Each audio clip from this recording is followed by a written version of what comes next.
मंच को नमन करते हुए आदरणीय अध्यक्ष महोदय, आदरणीय विशिष्ट अतिथि महोदय, माननीय प्राचार्य, दादी शिक्षक बंधु और गांव से आए हुए आप सभी प्यारे बच्चे और अभिभावकों, आप सभी को लोकतंत्र के पावन पर्व गणतंत्र दिवस की बहुत बहुत हार्दिक बधाई और शुभकामनाएं।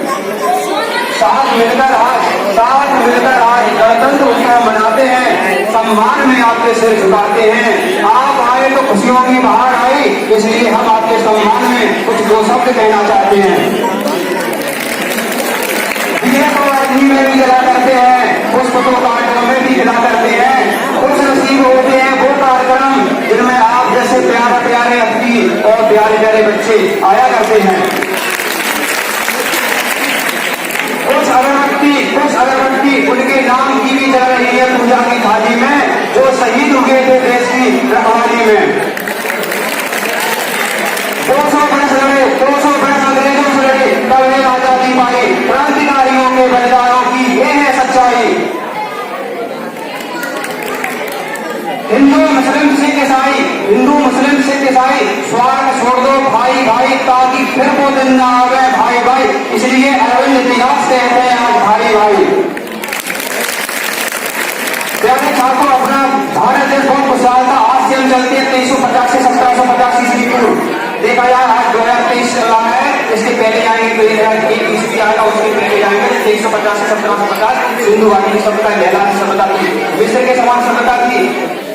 फिर ऐसा क्या हुआ कि आज हम एक दिन बता रहे हैं, पूरी संसद में हम आपको पूरा बताने का प्रयास करेंगे। सिकंदर आता है 336 ईस्वी पूर्व में, सिकंदर आता है, लेकिन पूरे विश्व को जीतने के बाद जब अपने झेलम जम्मू कश्मीर के पास पहुंचता है तो पूरा नाम का एक राजा उसके दांत खट्टे कर देता है, तो वो डर के भाग जाता है कि हम भारत को नहीं जीत पाएंगे। उसके बाद फिर महमूद गजनवी आता है, मोहम्मद बिन कासिम आता है, मोहम्मद बिन कासिम 712 ईस्वी में आता है। फिर वो एक सफल आक्रमण करता है। उसके बाद मोहम्मद गौरी आते हैं। मोहम्मद गौरी ने पृथ्वीराज चौहान से युद्ध किया। पृथ्वीराज चौहान दूसरे तराइन के युद्ध में उनसे हार गए। हारने के बाद फिर वो उनको अफगानिस्तान ले गए। अफगानिस्तान में मोहम्मद गौरी, वहां उनको मारा गया पृथ्वीराज चौहान के द्वारा। पृथ्वीराज चौहान एक शब्द भेदी बाण विद्या जानते थे। जब वो मंच पर पहरा था मोहम्मद गौरी, तो उन्होंने एक श्लोक बोला। पहले के जमाने में एक रासो नाम की कविताएं चलती थी, 4 बार 24 अष्टदल प्रमाणता ऊपर चलता है मर्द चौहान। तो पृथ्वीराज चौहान की आंखें ना होती वो भी उन्होंने शब्द विधि बात चला करके मोहम्मद गौरी को वहां पर मार दिया था। संविधान से चलता देश हमारा, संविधान से चलता देश हमारा, हमें उसके पतराई 2 वर्ष 11 माह 18 दिन चले, तब है मंजिल पाई। संविधान ने दिया विधान, विधानसभा लोकसभा राज्यसभा पाई, हम भेजते वहां चुनकर अपना प्रतिनिधि। लोकतंत्र की ये अच्छाई। प्यारे बच्चों, लोकतंत्र लागू है, हम अपने हिसाब से अच्छा चुन करके भेजेंगे, तो जैसा ये हुआ वो कानून बनाएंगे। शांति की नगरी है, ये अमन चैन का बसेरा है, हर मौसम प्यारा प्यारा है, प्यारा शाम सवेरा है, सारे जहां से अच्छा हिंदुस्तान हमारा है। प्यारे छात्रों, एक बात है, यहाँ बहुत बुजुर्ग बैठे हुए हैं, यहाँ शब्दों से मैं आपको कुछ शब्दों को से खेलना चाहता हूँ। ध्यान से सुनना। आपने वन सुना होगा, वन बरसाल आते हैं। युग युग गांव में कहते हैं जुग जुग जियो बेटा, उसको युग बोलते हैं हिंदी की शुद्ध भाषा में। बुजुर्ग बचाओ जुग बचाओ, ध्यान देना शब्द। बुजुर्ग बचाओ जुग बचाओ, बेटी बचाओ बेटी पढ़ाओ, जल बचाओ जीवन बचाओ, जीवन बचाओ वन बचाओ, जल ही वन है वन ही जल है, जल ही वन है वन बचाओ जीवन बचाओ। सबको पढ़ने सच्ची पत्नी मिलेगी आपको। वन में जीवन है। बुजुर्ग बचाओगे तो आपको जुग बचेगा।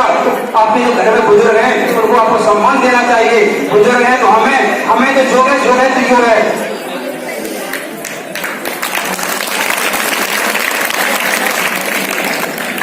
और मेरे छात्रों, ये उत्तीला की पावन धरा भूमि है, तो मैं उत्तीला इस पावन धरा को सब कहना चाहता हूँ। जिस तरह से सुधा होता है, अमृत होता है, अम्लीय होता है, तो अमृत बोलते हैं सुधा से। तो समुद्र से निकले, समुद्र का मंथन हुआ था, आपको पता होगा। समुद्र से निकले सुधा से समुद्र की पहचान हो, समुद्र से निकले सुधा से समुद्र की पहचान हो, और ग्वालियर जिले के उत्तीला से मध्य प्रदेश की देश विश्व पहचान हो।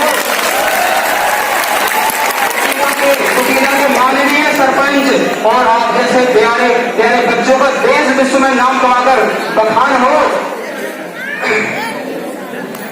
मैं यही चाहता हूं कि आप ऐसा काम करें कि आपका विश्व देश में बखान हो। और हमारा विद्यालय परिवार आपसे क्या चाहता है, देखो जो पक्षी होते हैं तो भुलकते रहते हैं, आप जानते होंगे। आप गौर करने पक्षियों पे। आप पंछियों की मुस्कुराहट का मोह हम सबको है, आप पंछियों की मुस्कुराहट का मोह हम सबको है, आप पंछियों की आहट का एहसास हम सबको है, आप पंछियों की चहचहाट की चाहत हम सबको है, आप पंछियों की परीक्षा में सफलता की सूचना, आप पंछियों की परीक्षा में सफलता की सूचना माननीय सरपंच जी को है, हमको है, हमारे आपके चाचा को है, मम्मी को है, पापा को है।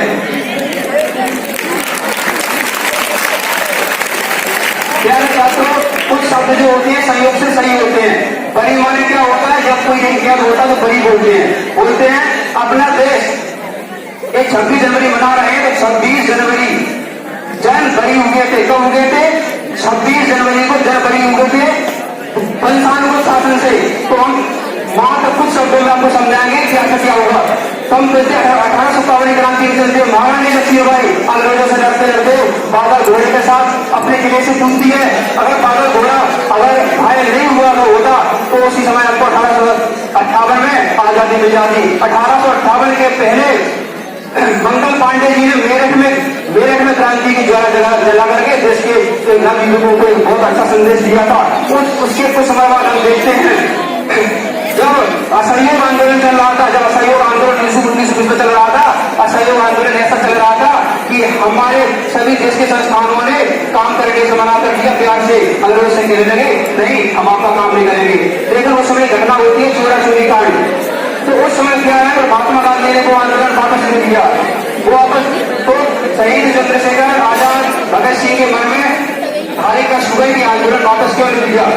जब उसी समय एक जलियांवाला बाग हत्याकांड हुआ था 13 अप्रैल 1919 हुआ था, तो उस समय अंग्रेजों को कोई दया भाव से मतलब नहीं था। तो किसी पर भी गोली चला, हजारों लाशें बिछा दी गई थी, कुछ कुएं में खुल गए थे जब वो मर गए थे। तो हमको ये आजादी कैसे मिली वो हमको ध्यान में रखना चाहिए। जब लाहौर में शहीद भगत सिंह सुखदेव राजगुरु लाहौर के जेल में बंद थे, जब लाहौर के जेल में बंद थे तो उनको बचाने के लिए चंद्रशेखर आजाद अल्फ्रेड पार्क तक पहुंच गए। अल्फ्रेड पार्क में वो बैठे थे, लेकिन देश के गद्दारों ने सूचना दे दी कि वहां चंद्रशेखर आजाद भगत सिंह को छुड़ाने लाहौर जा रहे हैं। अभी बच्चों ने नाटक किया तो वो अल्फ्रेड पार्क में बैठे हुए चंद्रशेखर आजाद तो सांडर्स नाम का एक अधिकारी आता है और गोली चला देता है। जब लास्ट गोली बचती है चंद्रशेखर आजाद के पास तो उन्होंने प्रण किया था किसी जज के सामने, जज कहता था मैं आजाद हूँ आजाद रहूंगा, तो लास्ट गोली को अपने सीने में जलानी थी। जब महात्मा गांधी ने कहा भारत छोड़ो आंदोलन करो मरो बनाने दिया था तो अंग्रेजों को फिर उठ गए थे। अंग्रेजों ने कहा आपको कैबिनेट में भेजना पड़ेगा। तो 1946 में कैबिनेट गठन आता है, ये महत्वपूर्ण बात है।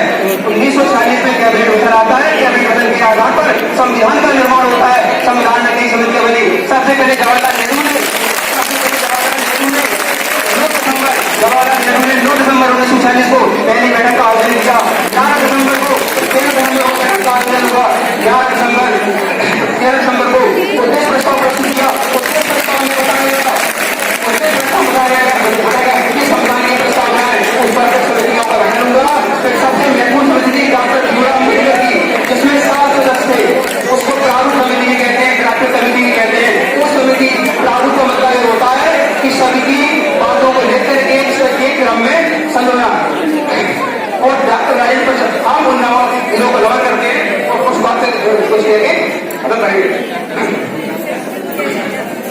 मंगल पांडे जी को नमन है, भगत सिंह जी को नमन है, टंडिया सिंह को नमन है, रानी लक्ष्मीबाई को नमन है, तात्या टोपे को नमन है और जवाहरलाल नेहरू जी को नमन है, डॉक्टर बाबा साहब भीमराव अम्बेडकर जी को नमन है।